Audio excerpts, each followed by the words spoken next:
are back again on your screen. Good morning to our viewers. Welcome to another exciting edition of the Camnet TV Breakfast Show of today being the 21st of August 2023. I hope you're having a lovely and beautiful morning. I'm your host Miriam Kaimba, and of course in studio I'm not alone. I'm joined by my colleague Patrick Soko, and today this morning we'll be joined by two guests on our program this morning. The first one at 07:30, where we're going to be looking at what is required for Zambia to end child marriage by 2030, and by 8 hours we'll be joined by Kawata Ward 5, Kamwala Ward 5 area councillor Minda Smata, where we're going to be looking at non-payment of council workers. Quite interesting topic indeed. Good morning, Soko. Good morning. Is it positive? It's a positive verb. It has always been a positive. It's just that yesterday I didn't get enough sleep. I was coming from the saloon around 22 somewhere there. Yeah, but regardless, it's a positive Monday. I always emphasize that, you know, you need to keep your Monday very positive, because if you have a negative verb toward Monday, trust me, you won't get anything done. So indeed, you need to keep your Monday to be positive as always. Even Tuesday, even Wednesday, all the days they need to be positive. I don't know on your part, Soko, if it's a positive Monday. Positive vibes it is, and regardless of the ups and downs, we keep it positive. That's what we do best. And we have to always define ourselves and find the purpose in life. If we are able to achieve our purpose, then it means that we are keen towards achieving we are keen towards being positive. If we do not have a purpose, it becomes difficult. And one of our purpose is to make sure that we give you nothing but information and get you prepared as you go for work on the breakfast show. And me and myself and I, together with Miriam Kaimba, us making sure that we are here this morning is part of the positive energy. So let's get started with our breakfast show with our first segment, which is at the Health Corner with the doctors.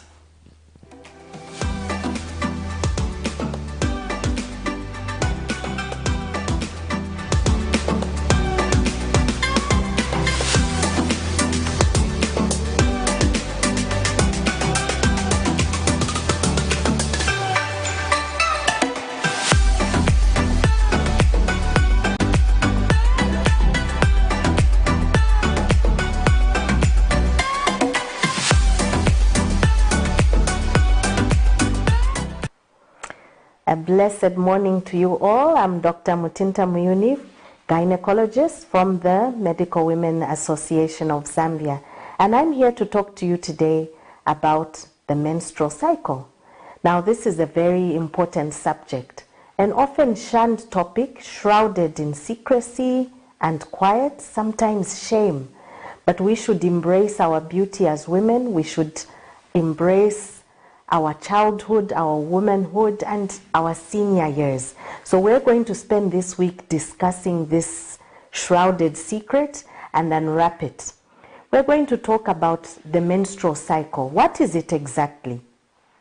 Every girl baby is born with ovaries and a uterus. Of course, there are different extremes. Some people have female exterior but may not have the uterus. But today we want to talk about what is the majority of the situation and not the exception. When you are born as a young girl, you have ovaries that have multiple eggs, and they continue developing until you reach a stage of menarche, a special term that marks the beginning of the menstrual cycle. At menarche, a woman starts her monthly bleeding, or it is characterized prior to this by ovulation, release of our first eggs, and then if a pregnancy does not occur, which implants in the uterus, the lining which has thickened in preparation for receiving this pregnancy then is shed off, cleans itself up in readiness for another possible pregnancy. Of course, I'll warn you that at this stage as young women, we want ourselves to prepare for the event of pregnancy. So we have to be aware that once our fertility cycles have begun, pregnancy can occur at any stage, whether you have a monthly period or your period comes every other 3 months or so. Regardless, once the periods have begun, a woman can conceive at any one point. But a menstrual cycle characterizes the fact that this particular month I have ovulated and I have not fallen pregnant, and my body cleanses itself. For a few days I will be bleeding to different degrees, and this will come to a stop, and then my body again will start preparing to release the next lot of eggs. Now, in our culture as Zambians, in this period of time, we are taught hygiene in our homes, how to look after ourselves. We are taught to avoid the menfolk, perhaps because of this risk of pregnancy. Many times, the women or the young girls tend to be shy about what has happened to them. But you know what? It happens to all of us women. And we should embrace this fact. We shouldn't run away from it. And I think one of the challenges we have, even with our girl children, discussing our sexuality or our womanhood, is because this index landmark in our cycles, in our lives, is regarded with shame. But I'm here to tell you that there's no shame about it. And whether I'm a woman with menstrual cycles or not, I can perform as well as any man out there in the banking sector, in the agricultural sector, in the medical sector. But I must be aware of what my womanhood is about, what it means, as I have explained: ovulation, no pregnancy, cleansing or washing out of the lining, in readiness for the next menstrual cycle. So, until we can understand this and appreciate this, some of these cycles are characterized by moodiness, breast tenderness or pain, very much cramping, but it's manageable. And this is something that we'll continue to talk about tomorrow. I'm Dr. Mutinta Muyuni, gynecologist, member of Medical Women's Association, and I'll talk to you again tomorrow.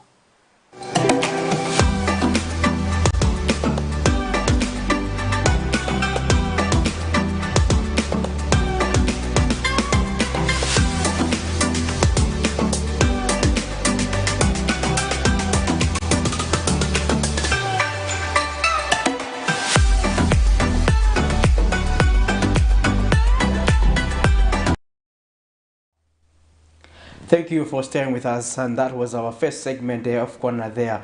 And we hope you did manage to learn one or two things. And moving on, we have to get to understand how is the Kwacha performing this morning, the Monday being the first day of the week. Let's have a look at how it is performing. So now $1 is buying at 19 Kwacha, 24 Ngwe, and selling at 19 Kwacha, 62 Ngwe. The Greater British Pound is buying at 24 Kwacha, 50 Ngwe, and selling at 24 Kwacha, 980 Ngwe. The Euro is buying at 20 Kwacha, 90 Ngwe, and selling at 21 Kwacha, 32 Ngwe. And the South African Rand is buying at 1 Kwacha, 01 Ngwe, and selling at 1 Kwacha, 03 Ngwe. These are the updates that have been made as of 21st August 2023 at 0708 as per finance institution that we monitor, and that is an indicator of how our currency is performing. Still not doing very fine as we expected, but we just keep our fingers crossed, hoping for the best, as authorities are being the central bank as well as the Ministry of Finance continue to put in place measures to make sure that they stabilize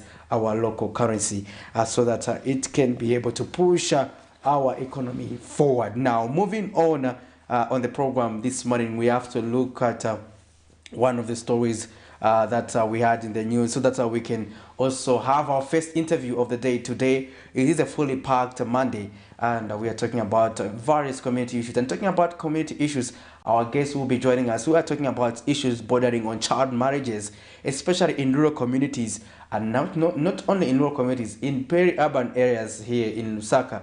We are seeing that child marriages are rampant, and we are looking at what can we do. And we continue to see that the statistics that are released by officials, the Zambia police, continue to indicate that this case is still live when we talk about violence against girls and children in general. So now let's have a look at a story where residents of Kaoma Site and Service compound in Western Province have bemoaned the lack of adequate access to clean and safe drinking water.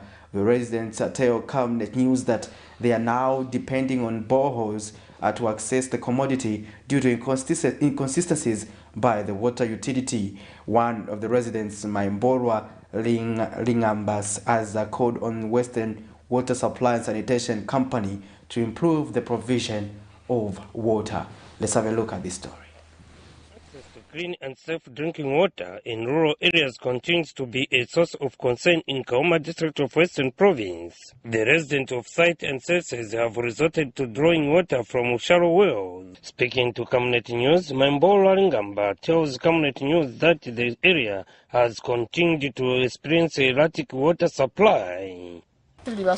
This is the shallow well where we draw water from. Because we have no water here, so we thought of helping ourselves by digging shallow wells. Yes, we can draw water, but it is not safe and we can't afford to treat the water so it can be safe for drinking. We just drink like that, with dead flies and anything. But if they had put clean water and taps, we wouldn't be suffering like this, every time drawing dirty water. If you can check around this place, it's full of shallow wells. Others are calling on the Western Water Supply and Sanitation Company to rehabilitate the damaged water pipe. Mema batu ya kilile anakushupa shikuma kupita so ni hotu kunyepe tungamtosha kutumone nako mapompie to wafo kupita mema hatwa kuzieleha kuyana ukabaka na mema kuma windras na kunyepa nyepa nihona kunyepa mngaishowa mtumone neko ndetu jisindi pensira imenda tuteka mu migoti amu mapampu amu mironga so tulomba lukwa hera kuhulumende itugwahiriye kuno ko tukubete ku Site and Service ya Kaoma tuli mukayando kakanene shikuma gawa mende na kwenge tumonene ko mema yo shuma shina kukuyandisha mama meza antwa kanso hakuna mapaipi hapuma kero na chwa batu banyando sero nyanda. Meanwhile, Western Water Supply and Sanitation Company Public Relations Officer Henry Kashoke acknowledged the problem and assured the people that mitigation measures are being put in place. We are aware of the situation in some of the parts of Site and Service in terms of water supply. Those challenges are well known. And at the moment, we are trying to put in mitigations to make sure that we improve the supply of water in Site and Service. However, what to solve the whole problem is our project, which is ongoing, and as soon as the project is completed, we should be able to resolve the challenge of water the entire Kaoma. Moseo Kabira, Camnet News in Kaoma District, Western Province. Quite interesting there. Like earlier on, before we went on playing that story, we did mention that we will be joined by a guest in studio, Mr. Genius Musokotwane, who is coming from, who is the executive director for Musokotwane Compassion Mission of Zambia, and he's going to help us this morning discuss what is required for Zambia to end child marriage by 2030. But before we have our first interview this morning, let us look at the story where Mothers Without Borders says Zambia's high poverty level, estimated at 54%, continues to expose young girls to vices such as teen pregnancies and early marriages.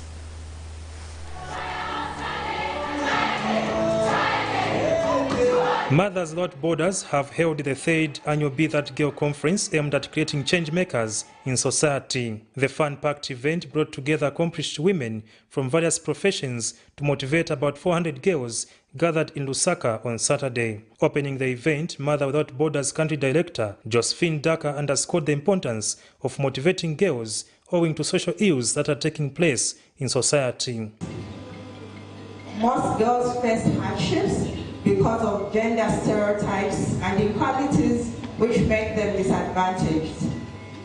Due to socio-economic problems, these girls are prone to marrying young, getting pregnant, and just staying home and doing chores. Addressing the girls, Dr. Engineer Priska Tente shared her story of success through persistence, hard work and faith in God. I don't want to say what I want to do. I told them I want to be an engineer.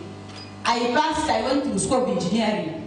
It was tough, but I graduated. In second year, this is a very good point. A certain lecturer failed me mathematics because I refused. He proposed me and I refused. I told myself, God, you and me will not fail. Melina Ziambo, a country manager of a multi-million-dollar fleet company, was among the speakers and on the sidelines of the event shared her thoughts. And I'm happy to be here to speak to the girls about my life experiences and my career experiences, because I've come to know that every girl needs somebody who can walk through life with them.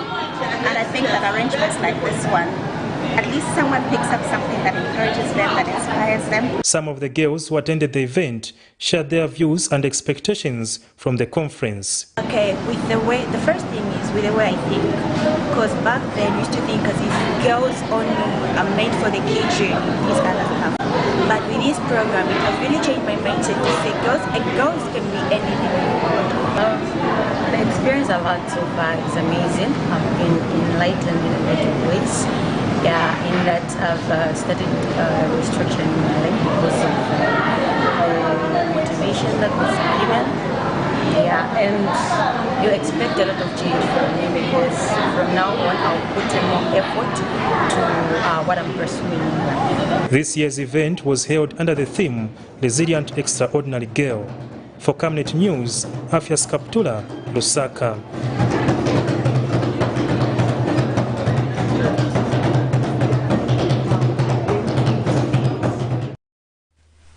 Quite interesting indeed. There's need to ensure that young girls are motivated to ensure that they become something in life.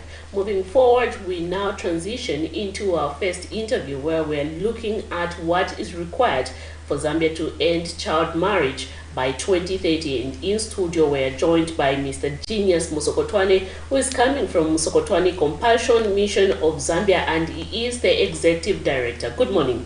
Good morning to you, and good morning, Patrick. We're glad to have you on set this morning. Thank you so much, and good morning to Zambia. Just for the sake of our viewers who are watching you for the first time, just give us a little bit details what Musokotwane Compassion Mission of Zambia is all about. Thank you so much. Musokotwane Compassion Mission Zambia is a youth-led non-profit organization which we founded in 2008 following the Zambia Demographic Health Survey that indicated that almost half of our Zambian women are married off before their 18th birthday. And we engaged our traditional leaders because we come from a village. Even up to now, we've remained at the village.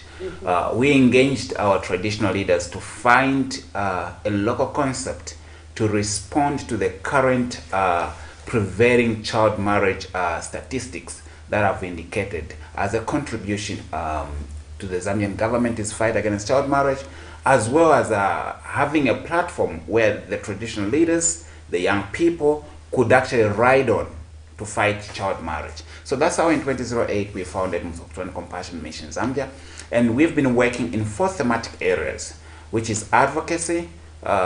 We've been so much in advocacy, campaigning against child marriage, and we've also have a thematic area which we call child protection. So in the child protection, this is where we retrieve, actually with our Royal Highnesses, we retrieve survivors or children that have experienced or are exposed to child marriage. And when we carry out those operations, the retrieval operations, we also provide temporary shelter for survivors of child marriage and also post-trauma services to the survivors of child marriage. And we also have a program which is a financial literacy, which we give to young girls that could not take up the formal education. As you might be aware, in the rural areas, you'd find that actually we have children that are 13, 14, 15 years and they've never stepped a foot in school. And such a child has been married off. So we look at what kind of assistance do they look at? So do they need? Sorry. So when we open the case file for that child, and it is assessed with our partners, the Department of Social Welfare. We have Community Development. We have Ministry of Health. We have Education. We have Zambia Police Service. So it's a joint approach. So we approach a child in a multi-sectoral way and determine what that child needs in their best interest, not to the interest of us and as an organization or the interest of our stakeholders, but we look at the best interest of the child. And from the child protection sector, we also have the education sector. The education sector, this is the sector where we support survivors of child marriage with actually formal education by sponsoring them into school through our partnerships with Jimeo Mission School, Faithwood Christian School, Mbutombo to private school. These are schools in Choma that we've partnered with to support these girls stay in school. And those that actually we've had these situations of girls that have completed grade 12, and like our partners, the Faithwood Christian Schools, they end at grade 9.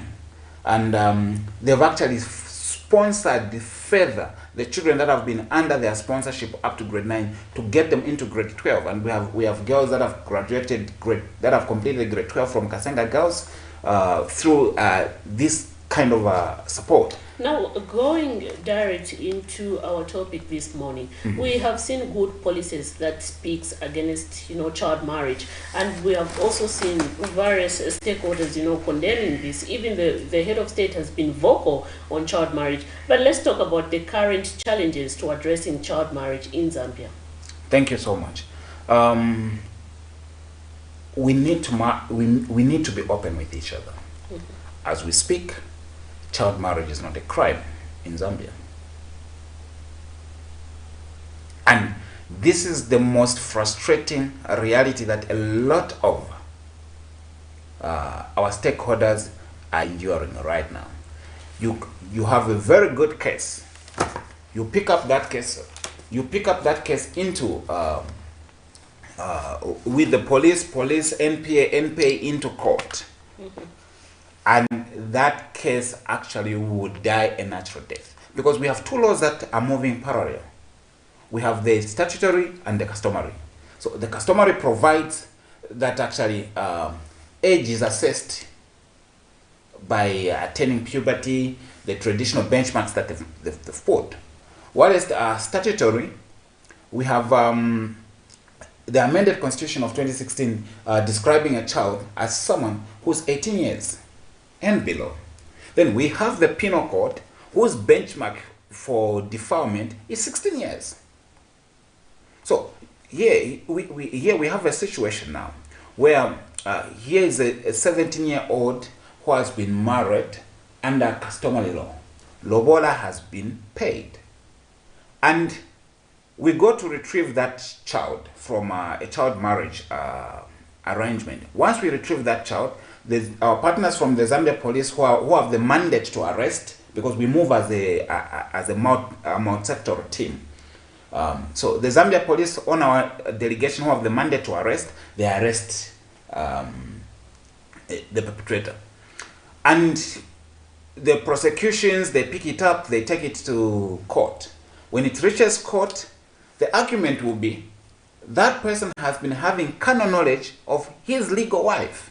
Why? Because lobola under customary law was paid. But we are looking at the child. And was it to the best interest of the child? The answer is no. And we've had a lot of cases actually go scot-free because of these lacunas within the provisions of the law and the failure for the Republic of Zambia actually to make child marriage a crime. and also repeal the penal code. Because if we repeal the penal code, it will create the basis actually for the Child Code Act. It will create the basis for the constitutional amendment of 2016, which describes the child as someone who's 18, to direct now speak into the penal code and create convictions, successive cases of perpetrators of child marriage. And in the absence of this, definitely you would find that we are not going to achieve our desire to end child marriage by 2030. I'll tell you, someone might be arguing that there's actually the Education Act, which provides that marrying off of a child learner, it's actually a jailable offense. So now, when we look at a child learner, who is a child learner? So already by the act putting a child learner categorizes what type of a child is being married off, it becomes an offense to the law. It's a child learner. So what happens to that one who dropped out of school at the age of 12, at the age of 13, at the age of 14? So that means that act does not cover them. Just recently, it was on TV in Kitwe, where actually a man of God was acquitted for having carnal knowledge with an 18-year-old girl. And the man of God said, actually they had done an agreement, and the woman accepted that an agreement. They went to the lodge on agreed basis. And you know, funny enough, there is footage to back what I'm saying. Funny enough, the man even says that they've been in a relationship, a sexual relationship, for 3 years. So when you backdate that, it brings us to 16 years. Are you saying, huh? And the prosecutions could not secure a conviction for that man, despite the person that that man was sleeping with was 18. And by the amended constitution of 2016, that 18-year-old is a child and is not in a position to give informed decision. And any decision that is made by herself, it must be critically addressed by us who are in a position of making informed decision to see to it that it's in the best interest of the child. And you look at the man of God having carnal knowledge with an 18-year-old, it is not to the best interest of the child. That's taking advantage of the child. So when we bring laws that speak one language, then definitely we'll be driving a Zambia that has a clear vision on what it wants in regard to the case of child marriage. And what we want, if we look at the National Strategy on Ending Child Marriage, the 2014 National Strategy on Ending Child Marriage, we are clear about it. We know what we want as a country. But do we have provisions that gives us the legal mandate? But we have the Child Code Act now. So we have the Child Code, which has harmonized the definition of who a child is and fully prohibits child marriage. You know, one thing that is very painful, huh? We have the Child Code Act functional and in place. And 3 days ago, the state lost a case over an 18-year-old who was taken advantage, or a man of God who was having carnal knowledge with the 18-year-old. In fact, talking about that story, first of all, maybe people may be wondering to say, which story are we talking about? I think we may have to recall that story. We played that clip where that man was testifying about his acquittal. Yeah. We had that story on Thursday last week, and it was part of the stories we covered where this man of God was acquitted. But however, I also want us to interact with our viewers who are watching us online. We have Wills Zaitun, who says good morning, and good morning to you too. And we also have Munkombwe Muleya, who says good morning. Good morning. Tell us where you are also watching us from, Munkombwe, and also give us your comment. We want to hear from you pertaining to our topic of discussion. Have you previewed to what is happening pertaining to child marriages? How is the situation in the community you are coming from? We want to hear from you, our dear viewers. We also have Chiwede saying, good morning, child marriage is a serious problem in Zambia. He gives us his perspective there, and indeed it is a serious problem. But on the story that you are mentioning, we are going to just play that story so that people can just get to hear the responses about the man of God who was actually testifying about the relationship with that minor at the time. And let's have a look at this particular story where the man of God was acquitted and he was justifying himself. Kwambiri kuli mulungu na kuli ba bishop batu amene bali kala kuli milira na mulungu pakulangiza chazoona na judgment yazoona, so ningoti mulungu alemekezeke ndivyo ngakambisha. Amen. Bati bazoona kuti mnamugwira uja mwana sikamugwire be ni be time ogwira muntu pendiri pa ngakira ati anavomera. Yes, anavomera. Is there a relationship? Yes, relationship, very good relationship. Yes, how many years relationship? Inakala about 3 years so. Okay. Wakazi wa nchenzo iziwa?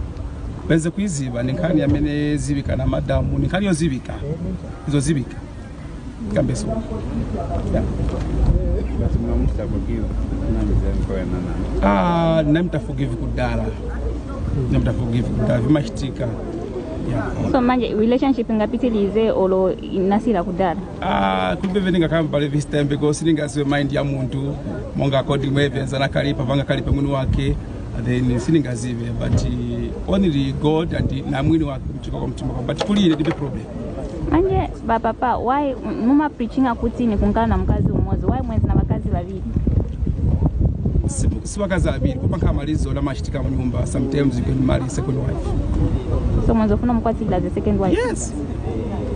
But muzafu no pitiliza na relationship yaka ena. Sini muzako ali this time around mena kamba kudala and need best access na eve and since ava guys na eve, so what can I say?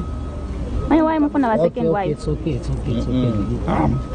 Atubanja so. Why mfuna wa second wife? Mwena kamba kudala kuli malizo la mashitika manyumba sometimes. I mean mangalingi sekuti no kote second wife. I don't think so, it's a sin. So wakazi wanu waliko kuno? Bali kunyumba sina kwenda. Thank you very much for that clip, and we are glad that we have referenced what you were talking about. Yeah. An interesting story, but it is sad indeed that, for example, if cases are being lost at the court of law, then does that inspire others who want to report cases pertaining to gender-based violence? And are we seeing that we are seeing a lot of withdrawals? Could it be among the reason that we see people not taking these cases further? Well, it's actually one of the major problems, the withdrawals. If you looked at, I think just a week ago, we posted on our Facebook page after a video emerged of a woman that was being abused, was being beaten.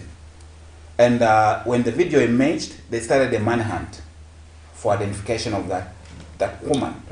And when we reposted, we warned to say, let there be necessary survivor support services surrounded around that individuals whose rights have been violated.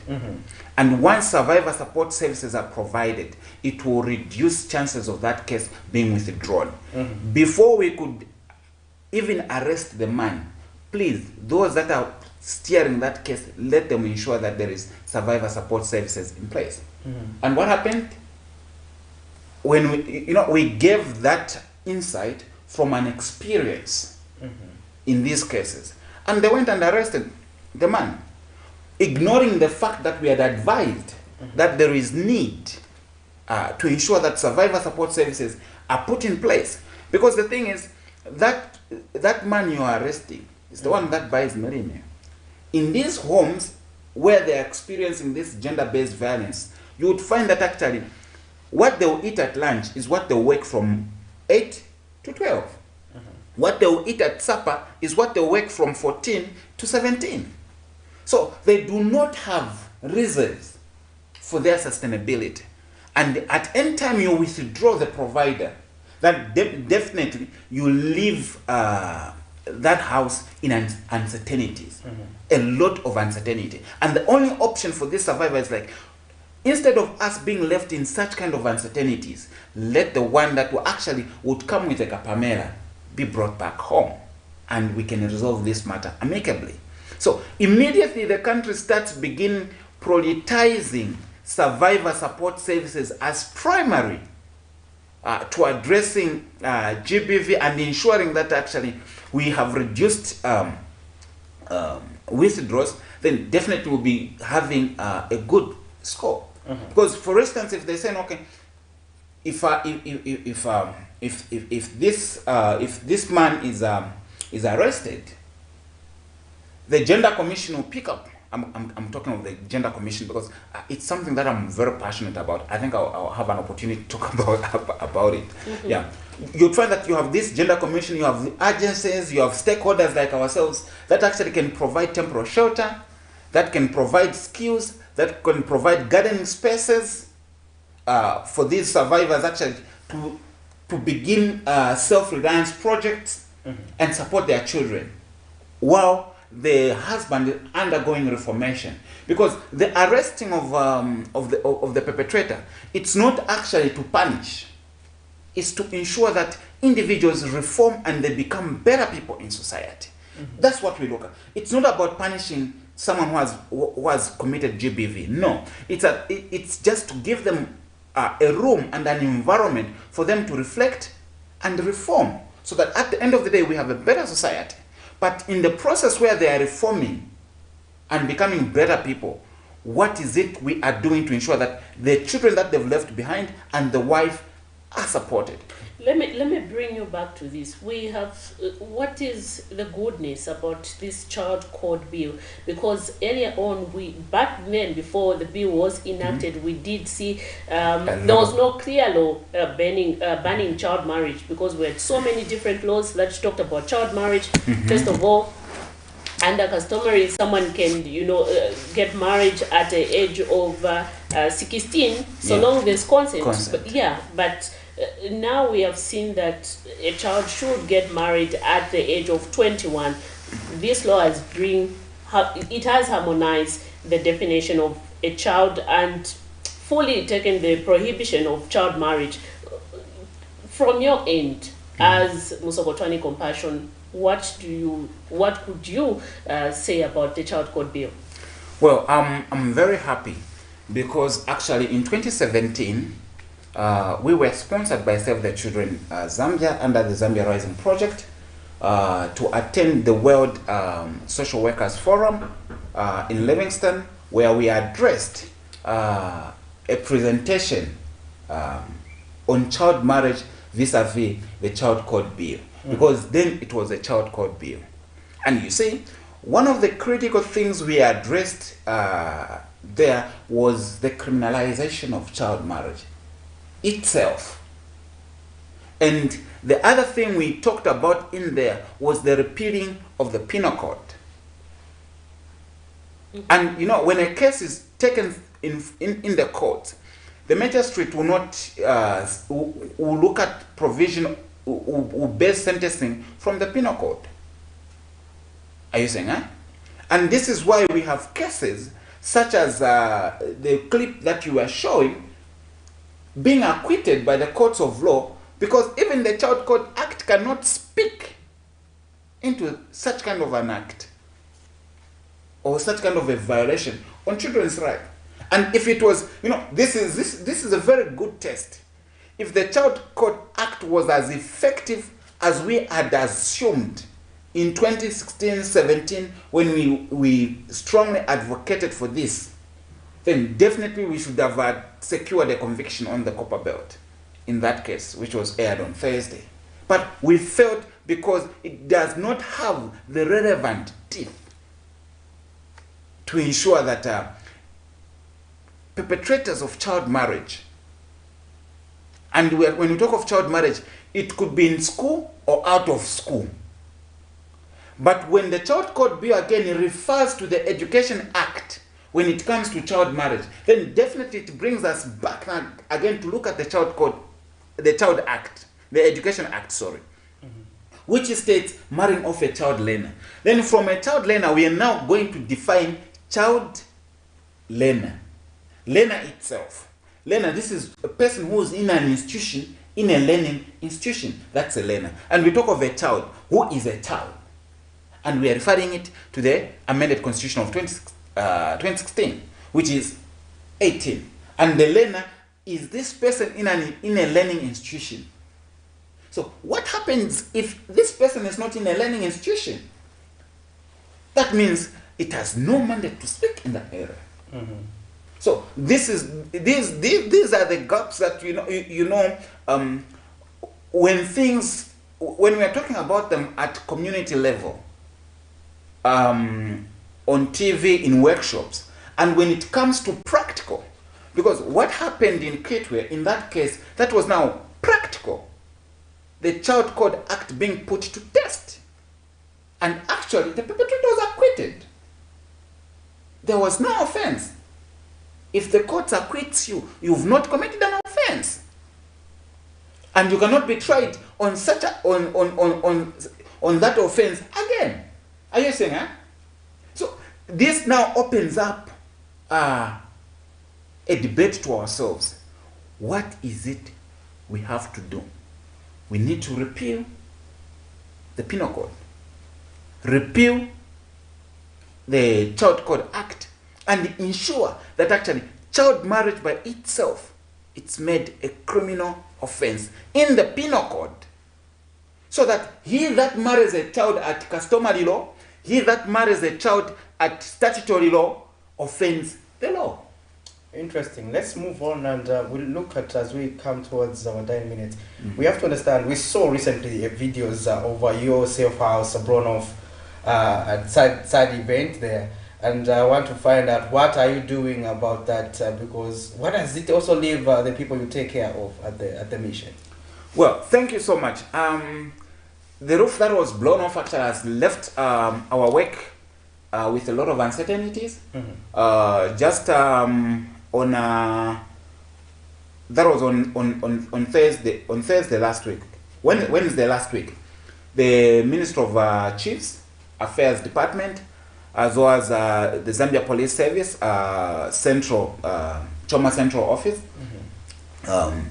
they had a case of a child marriage that needed shelter, but unfortunately, we've voted shelter for survivors of child marriage. And they reached out to us. MCMZ, what do we do? We have this case. And fortunate enough, our partners, we have collaborating partners, Children's Nest Orphanage. So when we reached at a point where we had no any other alternative, because we cannot provide shelter at the moment because the roof is blown off. And we are getting into rainy season. We have furniture inside there. Bunker beds are in there, donated by Swasco. Mattresses are in there for survivors of child. So if it rains, it becomes something worse than it is. So we had to ask our friends from Children's Nest Orphanage, the executive director, and I want to say we are very grateful to Children's Nest Orphanage, despite them keeping young children. When we have a very critical case and we are out of being in a position to reach out, they come in to help. But you see, child marriage survivors are different from orphans.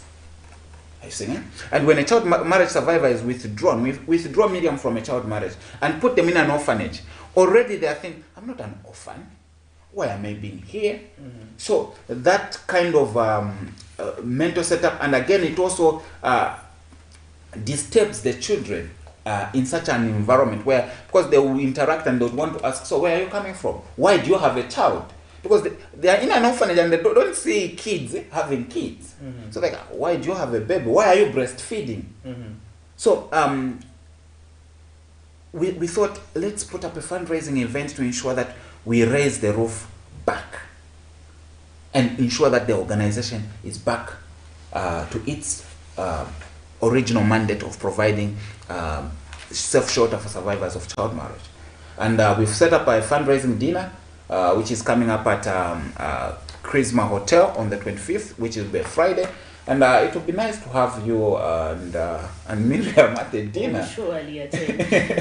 Yeah, it would be. And let me also take this opportunity to officially actually invite Camnet TV to attend the dinner.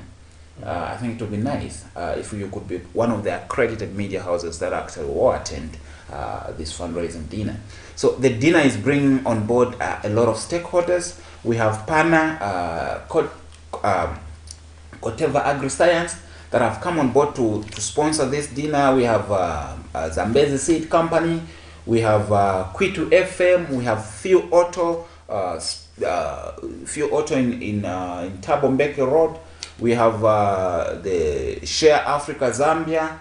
We have the Carol Care Foundation. We have the SHE. They just came yesterday night to actually ask us. That was around 24, because I was living in UTH around 01 to 02.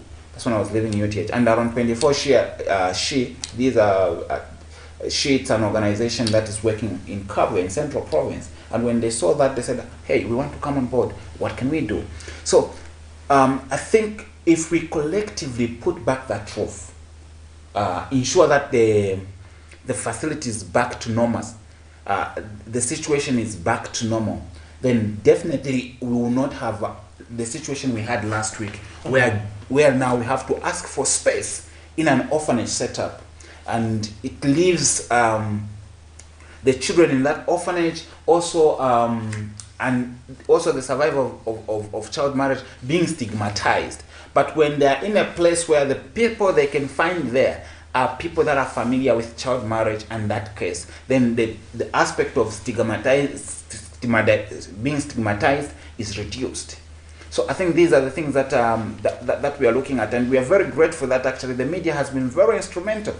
You know, having space here, it creates an environment that actually the nation could appreciate the impact of child marriage on the ground and what is required.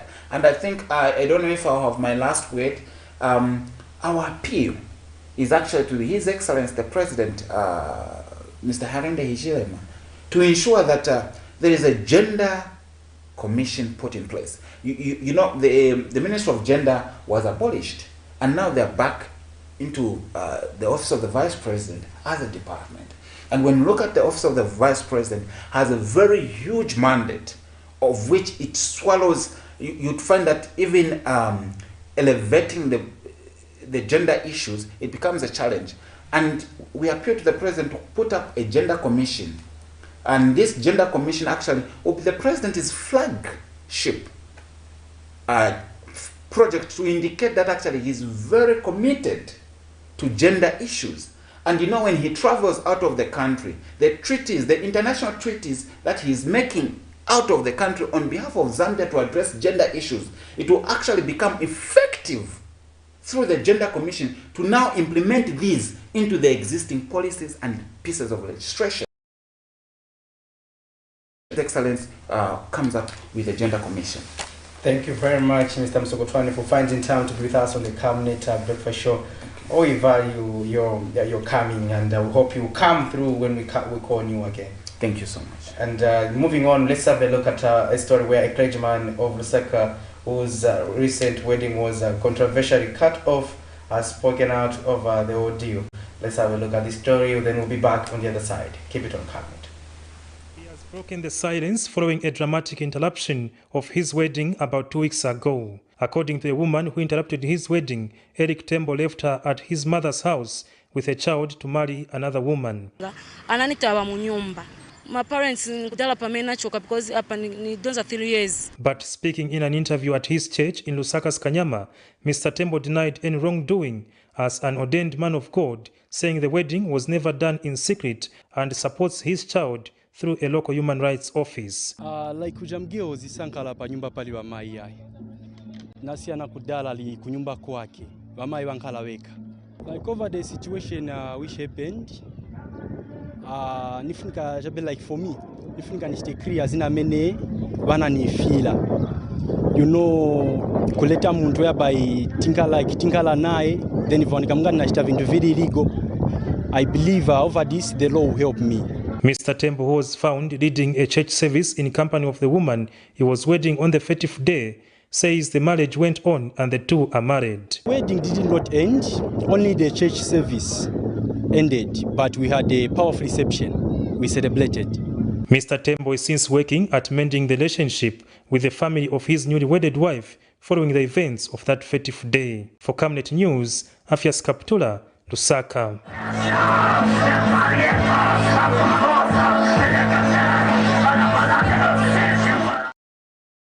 The demand for salaries by Lusaka City Council workers LCC on Wednesday boiled over as they lost patience walking to the Ministry of Local Government and Rural Development. The workers earlier staged a sitting protest demanding for 4 months arrears, stating that life has become unbearable.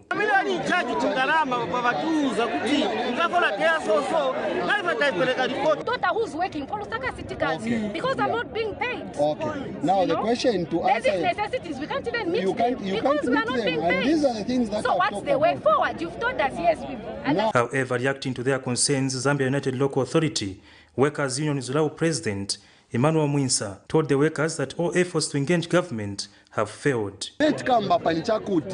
Government should be able to ensure that for them to achieve the popularized decentralization policy, to achieve decentralization policy, there are benefits ya many alimo bafunika workers. Without our workers kusevenza, iyo policy ya decentralization singa nkale fulfilled. Because decentralization is about kukwelesa some services to members of the community. Now, vajamene vachita provide my services in the end. Ni vichani vamene vafuniko pezamu, ni masalary. So that time musunge ma families. So in a nutshell, colleagues, that is what we can say. Stinga pitilize kuyanga mafunzo yana. And when the leaders decided to go to the Ministry of Local Government and Rural Development to engage the ministry, the workers could not hold it but tag along.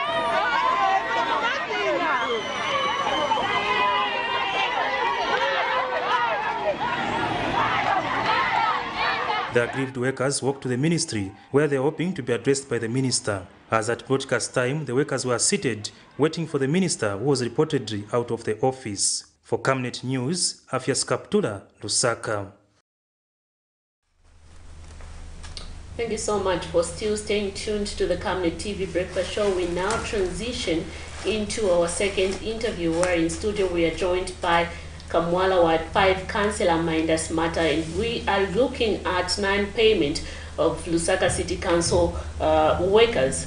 Good morning.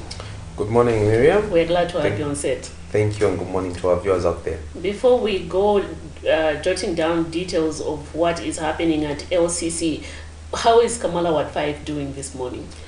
Kamwala Ward 5 is alright. It has its own challenges. We are trying to beat the rain season by making sure that we do temporary works on many roads as possible. That means leveling up these gravel roads which become impassable during the rain season. And we are lucky that we have a rehabilitation of the ring road, 2 kilometers of the ring road that is actually spanning in my ward. So we are getting as much gravel as we can there to fill up most of the roads which become impassable during the rain season. Then we are also engaging with DMMU to facilitate funding for the construction of one of the main drainages, which comes from Bob's Corner all the way to Ring Road as a main drainage, so that we can deflage the clinic, because during the rain season, if it rains heavily, the clinic closes. So we are trying by all means that that should not happen this time around, by trying to say that we engage DMMU and also local government, so that we have that drainage as soon as possible. While you are on that issue, we also saw that your area was among those areas affected by flash floods, and we saw that there's one area, I think if it is getting dry, it should be this time around. But what is a sustainable plan for those people, because just remaining with about 2 months or a month before the onset of the rainy season? Because are we going to still see the same situation where they start calling on the DMMU, you as local leaders, to say, help us evacuate? Or what have you done proactively to ensure that probably people can be advised immediately to relocate, and probably if they are not putting in place anything to avoid that flooding, because that area is too low and I don't think anything has been done as of now? You're very right. You're very right. Your concerns are very right, and those are the concerns of the members of the community. And I wouldn't come here on this platform to tell you to say that we have done something about that. We have not done anything about that. But that's not because myself as a councillor haven't done everything in my power. to ensure that those people who live in that particular area near the Dambo are evacuated and relocated somewhere else, because that was the initial plan. That was also the directive that was given by the president to say these people who are too close to the Dambo must be given land elsewhere, so that that place can become can be closed up, so that we don't have people drowning there, as you know what happened last time. So that hasn't been done, and it comes down to the institution that I work with, Lusaka City Council, because Lusaka City Council was given the task to find the land where to take these people. But if you ask me, I'll refer you to the town congregation to answer why he has not found that land for those people. Interesting. Now, we are going into issues pertaining to unpaid salaries for workers. And you are a stakeholders of the council. You are the managers of the council. You help make decisions pertaining to the council. And also want to tap into your perspective pertaining to this development, because we have been covering council workers. Some of the stories are too sad that others we also privy to a clip where someone was attempting to commit suicide because the salary is not timely coming. They are subjected into getting into debt, and now these creditors are now on their necks, and that has been something that has been piling pressure on most of the council workers. And just to add on Patrick's point is that, Lusaka City Council is one of the councils in the country that we have that generates a lot of revenue. But despite, having a lot of channels where they generate revenue from the bus station, the markets and stuff like that, workers are still not getting paid. Indeed. So first of all, I'd like to say that as councillors, as Patrick correctly put it, we are policymakers. That means we are not involved in the day-to-day running or the management of the council. As councillors, we are policymakers. And as policymakers, I want to tell you here and to tell the nation here that we are totally sympathetic to the plight of our workers, because we do understand that no normal person really can be in their best frame of mind to carry out duties if they have not been paid for almost, it's now going towards 4 months. And that debt is about 63 million. That's how much Lusaka City Council management is owing its workers. So the problem here is not that the council does not have the capacity to generate revenue to pay its workers. The problem here is, one, total failure by management. They are collective. In that management, there are people that are trying their best to work, but there are also people that are compromised. So it's one, a failure of management. Two, it's about corruption, facilitated by some people in management, and it goes down through junior management right down to the person that is collecting levies in the markets, in the bus stations, and in the parking lots. That is the problem at Lusaka City Council. It's a failure of management. That's why, as councillors, we've been very clear that we want some people in that management to be removed, starting with the town clerk. I'm not going to beat about the bush here and protect individuals when clearly the key performance indicators show that management is failing. And we have put this to the local government, we have put this to the ministry to say serious reshuffles are needed at Lusaka City Council to protect this institution from total collapse. Because as of today, we are owing 63 million. By the time it is 30th August, we will be owing 63 million plus 21 million, because the monthly wage bill is 21 million. So do your math, maybe we'll be owing about 84. On top of that, this management got a loan of over 21 million from Zanaco, which we did not know about. As a board of directors, we were not informed that the council had gotten a loan. What did they do? This was somewhere in April. What did they use this loan to, or what did they use this loan for? They used it to pay salaries. Now, you and me, even if we are not expert economics, you know that you cannot go and borrow money from a bank to pay salaries. If you're going to borrow money, invest it in an income generating process where it will pay for itself back. So not only are we grappling with a debt of 63 million, we are also grappling with a debt, a balance on that loan of about 8 million. In short, we have an overdraft of 8 million. So before we can think about paying salaries, you have to look at clearing that loan. On top of that, as if it is not enough, this same failed management at Lusaka City Council goes and says, let's employ more people. 150 security guards and 150 general workers. You are failing to pay your current workforce of about 3,000 workers. You are failing to pay them salaries. Then you go and say we are employing. You saw the adverts of employment. And we questioned them. We had a full council 1 week ago. We grilled them. I actually was one of those councillors who had to change the agenda of the full council. I said, we cannot go on as business as usual discussing reports. Let's bring the issue of why you are failing to pay salaries on the agenda. And we amended the agenda. We left Lusaka City Council, that chamber. We were there from 9. We left around 19 hours on that particular issue. And that's when things came out. We asked them how much money is in the account. Because as board of directors, we are not concerned mainly with the day-to-day running of bank balances. What did they tell us? That we are negative on all 17 accounts. Can you believe it? The council operates 17 accounts, Lusaka City Council. So we asked them, what are all these 17 accounts for? Nobody could give us an explanation. Most of the top directors were out for a workshop in Chongwe. The town clerk was sick. Most of the people that should have been answering those questions from us as the board of directors or the councillors were out. So that's why I'm saying that the only solution which needs to be done now is to have serious management reshuffles. And as far as corruption goes, I can even play you an audio right here in my phone. I can play you an audio which shows to say that there is an agent of one of the directors in that Lusaka City Council management demanding for money from a market master to say all these market masters should be giving something to that agent. Then he goes and gives to his boss in management. The chairperson of the local government service commission, Honorable Axon Sijani, has that audio. We have communicated, we have tried our level best. If it was in our power to hire and fire town clerks and directors, we could have done that a long time ago. But it's not in our power, so we can only refer some of these issues to the Local Government Service Commission and the ministry. The question that we are also asking you, because you are the board of this council, and you are helping us to understand some of these issues, because you are also you also have annual meetings where you also discuss how the council has performed the previous year and also the projection for the year coming.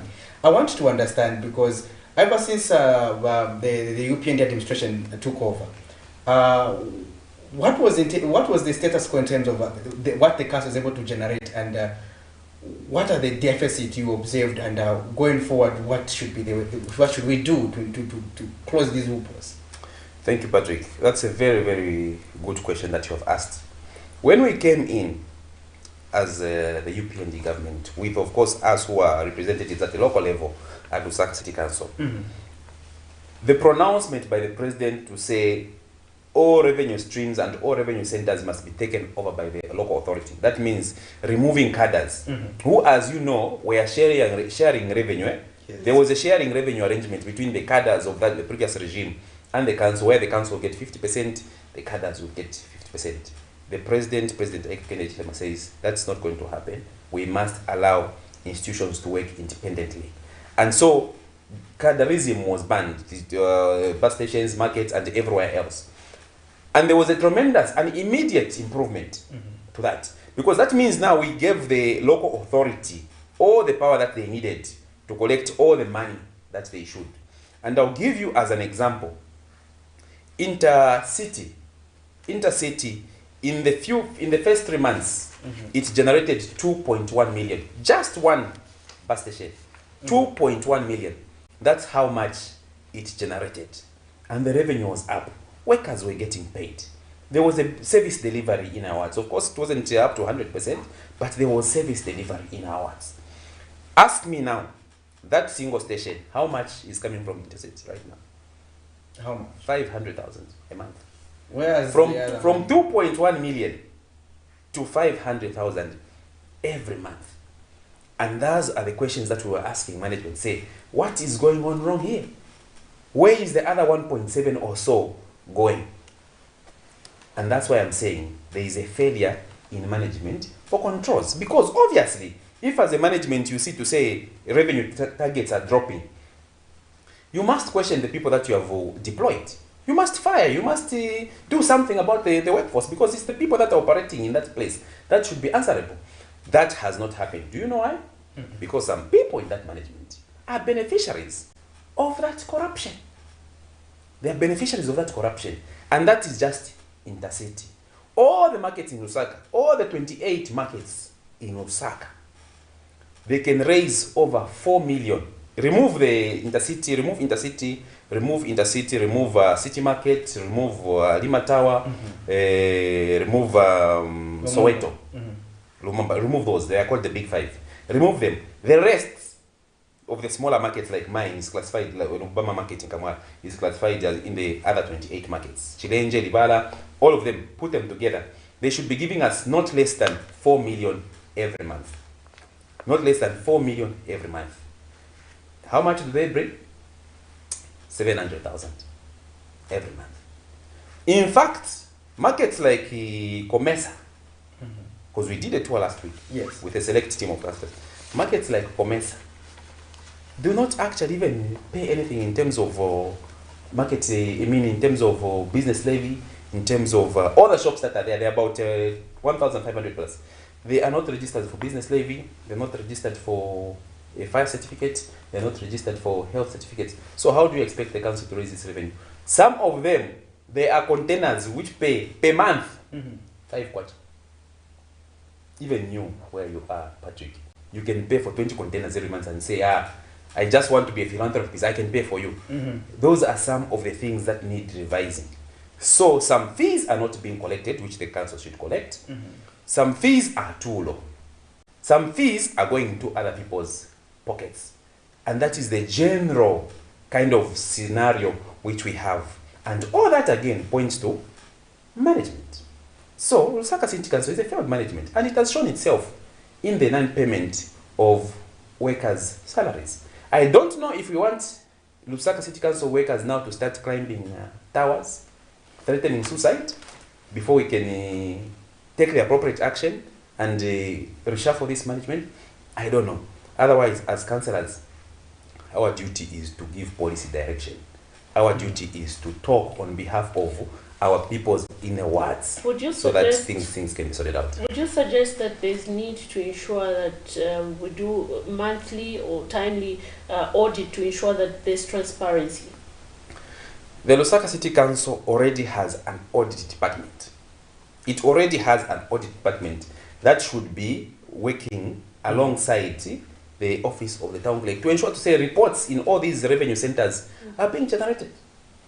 But you know, the problem is we have a very good auditor, Mr. Mwari. Very efficient, very professional. We had another lady, Irene, she was in audit, very efficient, very professional. For some reasons, they transferred her. Now what we have at the Lusaka City Council in terms of the audit department is skeleton. You only have maybe about 7 people. How can 7 people audit 38 markets and all other revenue centers? It is deliberately staffed. The audit department of the Lusaka City Council is deliberately staffed and understaffed so that it cannot do its work. In fact, the position of the chief of audit is not even a department by itself. It reports under the finance. And this man has been locked out of management meetings. Imagine. He does not participate in management meetings. He's left out. You just discovered, say, management had a meeting. He's nowhere to be seen.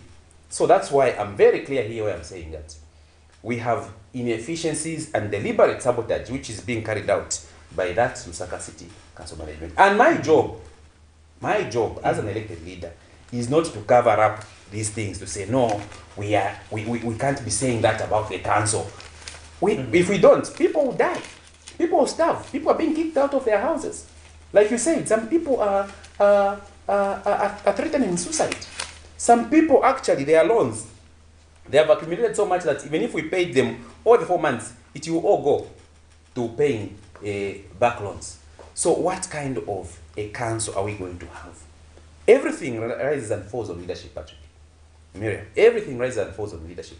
That's why I continue to say, and every councillor will tell you that We do not want that management there. In fact, about 50% of that management must go. And not only management, because there's middle management, there are also enablers within these structures. There's middle management, there's lower management, then there's a workforce. In all this structure, there are some individuals, even from intercity, from city market, who work together with the management. Because a director cannot go and collect pocket money from intercity or from Matao. They use people. So there's a chain or a cartel, if you like, that is within the council, which is siphoning money. I've given you an example. Intercity should raise about 2.1 million every month. They are remitting 500. All the markets, the other 28 smaller markets should raise about 4 million. They are remitting 700,000. I can't even talk about billboards. All these billboards that you see in Lusaka, on average, renting a billboard a month should be about $4,000. Convert that to what? Just on a single billboard. And how many billboards are there? That's a cash cow. Just billboards by themselves. If we collected all the money, we can be able to raise enough money to pay salaries. But we are not collecting on all of them. And at one point, we even threatened as councillors to say, if these people, billboard owners, do not pay, we are going to get ourselves as councillors, we'll get chainsaws and we'll go and start cutting down billboards. That's when we had now these billboard companies now jumping. Because, you know, those billboard companies, some of them, they were being misled by officers within the council. Tell them, how much are you weighing? $4,000. Okay, just bring $2,000. The rest you will know what to do. This is what happens. Even health permits, even there are people that collect money from clients. Instead of that money reaching the council, it ends up in their pockets. Talk about rates. If we collected all the rates, Miriam, do you pay your rates? I do. They are very affordable. Even me, I pay rates. It's about 350 per year for a property rate. If council collected all the rates in Lusaka, rates by themselves, just for houses, I'm not even talking about shopping malls who should pay more. Just houses in Lusaka. I'm not even talking about ancillary areas like Kanyama and Chawama. Those should pay ground rates because those are not gazetted areas. Just rates by themselves, we could pay. So this council is potentially, Lusaka City Council is potentially the richest council in the country. Potentially, if you put all these figures together of the targets that if we meet the targets, we can pay. But it's about poor leadership. There you have it. Well, dear viewers, you are watching the Camnet Breakfast Show, and we are discussing issues pertaining to salaries involving the Lusaka City Council. And our guest is Kamwara Ward 5 Councillor Mainda Semata is helping us to discuss these issues. In case you want to join the conversation right about now, you can do so and leave us that message on our social media platforms, being on Facebook as well as YouTube. You can also call us in studio or leave us a message and want to hear from you regarding our topic of discussion this morning. And moving on, there is also another interesting aspect that we see. For example, the president did pronounce quite progressive pronouncement to say markets and bus stations should be run by the council. Now, we still see, for example, the simplest question I would ask is that who runs the infamous Stanley station, especially at night? Who runs that facility? Because the council knocks off, and this facility, these people organize themselves and start running buses just by there. Even this time when the president has made this pronouncement, we also see, for example, at Kamwara bus station, who stays there to remain to continue to get levies from these drivers. And so we also have another one behind Levy Junction. Who gets levies there when the councils are not there? We have in communities, Bauleni, go there, you find that people just they arrange themselves informally without the intervention of the council. And yet we are complaining about resources. Now, what should be done? And I hope you have also taken note of this. We say, who is getting levies when the council officers knock off? Thank you for that question. You have left out downtown. Exactly. Downtown is also one of those... And that's the one we usually use ourselves who go to Chawang. You know, downtown is one of those stations which are not legalized. Okay? So, the way it is, the mandate of establishing and running all bus stations and markets is the mandate of the local government. And of course, the local government works through the local authority, which is Lusaka City Council. So what we have sometimes is that bus stations mushroom. And we'll give the drivers credit because drivers know where to put up a station. They will know to say at this point of time in the day, people who go this way normally assemble at this point, or this is the hotspot for people trying to. All those things are progressive in that we must, as a council, we must learn to tap into that, not necessarily fight it, because you still need to get home. Yes. And we can't get a bus station and go and throw you in Matero to say you must leave Kapulonga, then go to Matero, then go to Chawama. The point where, again, it's an issue of management, the same management, the failed management. I call it a failed management at Lusaka City Council. The failed management at Lusaka City Council does not have the sense to realize to say, okay, if there's an illegal bus station here, why don't we legalize it? Okay? We ask those people to apply for permission to run a bus station, and then they partner together with Lusaka City Council. We'll give them the terms and the conditions. We put officers there to collect the levy. That is how it should be. So that we say, okay, now it's a gazetted bus station. We bring officers there, security, we bring council officers there for levy, we put up water, we put up toilets. Because those are the basic standards for every bus station. If it's not a bus station, then it should be a bus stop. Those are the only two things that can be established. So issues to do with the Stanley, downtown, and other unstated bus stations. By the way, even in Kamwala, within the Kamwala here, there is a bus station for the council. And there's another one which you don't know. Unless you go deep in the shops, they will just tell you, oh, these buses, they go loading to Kasam. Is there a council officer there? You don't know. But you find the receipts sometimes. But you don't, it's not a legal bus station, but you find the council receipt. Yes. So there's all this pilferage. So the issues at Stanley, they're a bit complicated because I'm told even Rats at one point had to intervene and deploy officers there because they block the road. Is it Freedom Way? Yes. Yeah, they block the road. So all those things are issues of management. Management itself should be able to send officers down there, assess the problem, and come up with solutions. Us as policymakers, we simply ask them, is it possible to have a designated bus station there? If yes, okay, put toilets, put water. If not, put officers there to control the situation, both to maintain health standards and also security. So it's all about management. But unfortunately, the management that you have at Lusaka, look, I've been in the city council for 2 years. We've clocked 2 years. In these 2 years, I've studied all the corners of the Lusaka City Council. And I've studied all the characters. I know all the directors. If I was to be asked by the Local Government Service Commission to say, among all these directors, these people in management, who should we fire? I'll tell them. There are 5. That management has got about 15 people. Yes. I'll tell them these 5. Amongst those, the town clerk must go. I have nothing personal against the town clerk. In himself, he's a good man. But I think Lusaka City Council is too big for him. Lusaka City Council needs somebody with experience and somebody who's sophisticated enough to deal with their officers and sophisticated enough to also deal with the corruption. So I think that council is just too big for him. The competence level is low. No, he might be competent, but you know, to run an institution like City Council, which is politically charged, you must be more than a technocrat.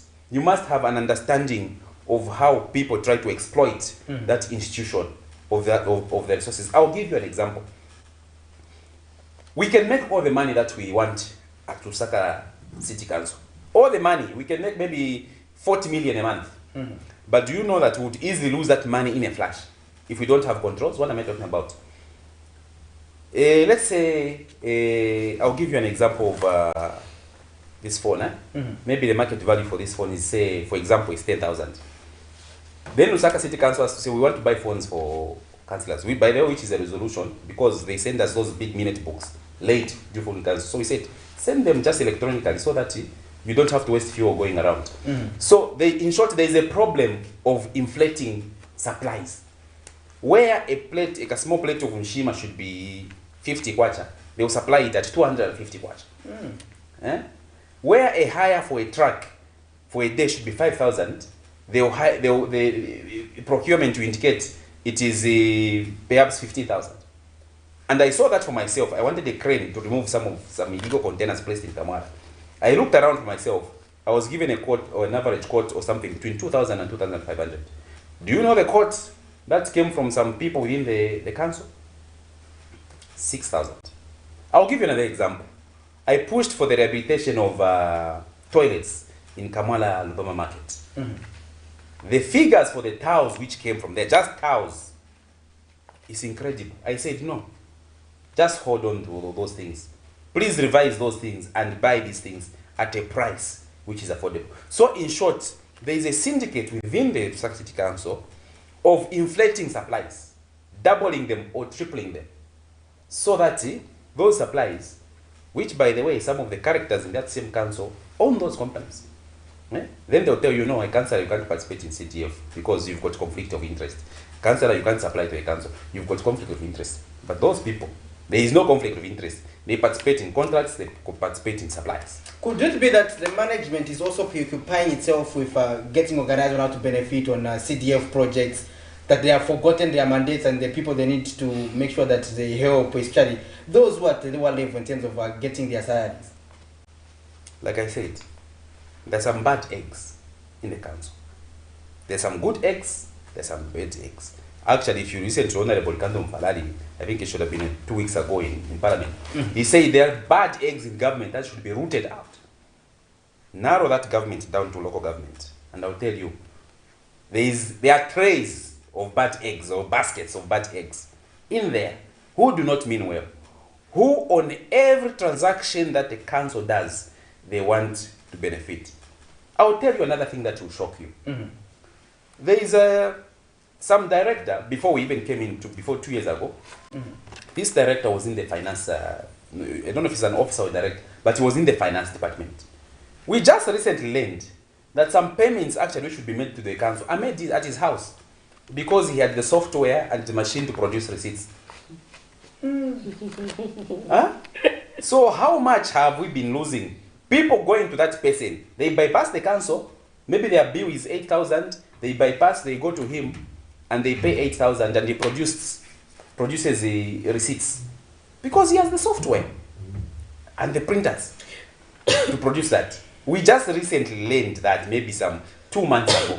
So imagine if somebody who has left the council already, maybe they have left for 2 years, they have gone, they are able to defraud the council of money, of much needed money. How deep does this issue of corruption go within the council? I'll give you another example. Vehicles. There are some vehicles at Lusaka City. Up to now, management hasn't given us the number of administration. We asked them to say, how many vehicles does the Lusaka City Council have? No data. No, we have to ask. We asked that question because we knew that some vehicles are actually now personal to order. People have gone with vehicles for the council. They are personal to order. We never see them. That's how bad the situation at the Lusaka City Council is. Management cannot even account for its own assets. Other things, it's council buildings. We've been passing at houses which we think is just a normal house. Can't it's a Lusaka City Council house. Nobody goes there to collect rent. Some of them have even been sold and put on title, further depriving the council of revenue. So it's a deep-rooted problem. And us who are the eyes and the ears of the government, we know these things. The best thing that we can do is to present them to the correct authorities to take action. That's the best we can do. Looking at these anomalies, if not adequately, addressed very soon, like you said, looking at the loopholes that are at the council management there, are we seeing a situation where we're going to go back to what we witnessed during the former administration, where the council, despite making a lot of, collecting a lot of revenue, but still they couldn't, perform very well? We are on that route. I think the worst record for non-payment of salaries at Lusaka City Council, if memory serves me right, is about 7-8 months. We are now, as at 30th August, we'll be at 4. And this has been a cumulative problem. And when we say the previous regime versus how we are performing now, I think that there are some things even in the previous regime that were able to be done. For example, everybody knows that there is a CDF, the Constituency Development Fund. But Patrick and William, did you know that there is actually what we call a ward development fund? A ward development fund. This is money that is paid from council. It's a percentage, 5% of council revenue. every month or every year must go towards the ward. Okay? That money, previously in the previous regime, is about 500,000 per ward. That's the money which some wards used to buy tractors. I'm sure you've seen these tractors labeled Lusaka City Council, which collect garbage. They were bought out of the ward fund, not the CDF. They were bought out of the ward fund. Ask me, 2 years I've been as a councillor. Have I ever seen that 500,000? I've pushed in. I've never seen it. I've never seen it. Then I asked this management, say, look, in the previous regime, you were paying out these ward funds. What is the problem now? No, you know, this ward fund is tied to rates, so we have been unable to collect enough on rates. That's why it just appears in the reports. Oh, ward fund, ward fund. For 2 years, ward fund is not there. That means the people in Kamwal, the people in Mandevu, the people in Garden Park ward, the people in Rubo ward, the people in Independence ward, the people in Chilika ward 11 cannot benefit from that 500,000, which can put some roads, which can put some street lights, it can buy a tractor for garbage collection. So the inefficiencies which I see, that's why sometimes I sound political when I say that there are people in this council who are determined to sabotage the New Dawn government. Because there are some things that they used to do in the previous regime, their accountability, some accountability was there. But now, with all the liberty given to them by the president to generate revenue, with all the cadres removed, they still cannot do it. And that is why when I first came in, I think my first 3 months, there's an old woman who was retiring from the city council. She called me by the side. She said, you know, councillor, before I go, I want to tell you something very important, which if you don't work on it, you are going to have problems at the Lusaka City Council. That woman was a prophet. She told me, look, what the president has done by removing cadres from the markets and bus stations and giving control to the council, he's done very well. But remember, my son, that's what she called me, remember, my son, what you have done actually by the removing council, that money which was going to the cadres will now be going to cadres now in offices. Because some of those cadres are officers. They were employed in the council. So he said, you have just moved one problem from the markets. Now the money will be going into pockets of people. I was only 3 months. Now, look where we are, 4 months. Our targets of collecting revenue are falling. Wages for money owed to workers, months being paid are increasing. That woman was right. There are people within the system that are bad eggs who are collecting money. They have now become the cadres in uniform. Because our understanding of cadres as Zambians generally is that ruffian with a panga, with a sticky, rough looking, very vulgar in the stations, in the markets, harassing people everywhere. That's the understanding of cadres. But there are smart cadres who dress just like you. And they are more dangerous. Because that cadre who's in the market, you just be getting 5 quarters. You get a 5 quarter here, a 10 quarter there, a 50 quarter there. Maybe you put them together, maybe bus station, he gets maybe 500 quarter every day. But the cadre, a ruffian looking smart, these are the guys who can get 2 million from the council. So I told you about that person who's got like a machine and the software to generate receipts for the council. How much has that man made? How much has he padded away with? And don't tell me there are no people within the council who know that is there. They connive to generate receipts. Oh, just pay, we'll bring the receipts. Guys, sometimes there's this tendency of people saying, giving a council officer, man, okay, pushing it. They'll come with a receipt and you think all is well. Money does not reflect through the bank accounts. So we have the cadres in uniform, and that's why under 2 years, I've seen enough and I know enough to make recommendations to the Local Government Service Commission for urgent reshuffles, starting with that leadership, the field management at the Lusaka City Council. As we come towards the end of our conversation, we want you to give us what is the take home and what should be the way forward on this matter, because we understand that, for example, when it comes to their protests, they were told to go back to work. But are we going to continue to suppress them if we're not doing the right thing? How do you expect them to go back to work? They haven't been paid for 4 months. Honestly, let's be human. Those guys in the management who are forcing workers to go back, they just want to save their skins, because they are being asked questions by top authorities. Why are you not paying salaries? Instead of being sympathetic to the plight of your workers, 4 months, no, you are not being paid. You can't pay your rent. You can't feed your family. You don't even have transport. to go to work. People come from far places. You don't even have soap and lotion to look beautiful like Miriam.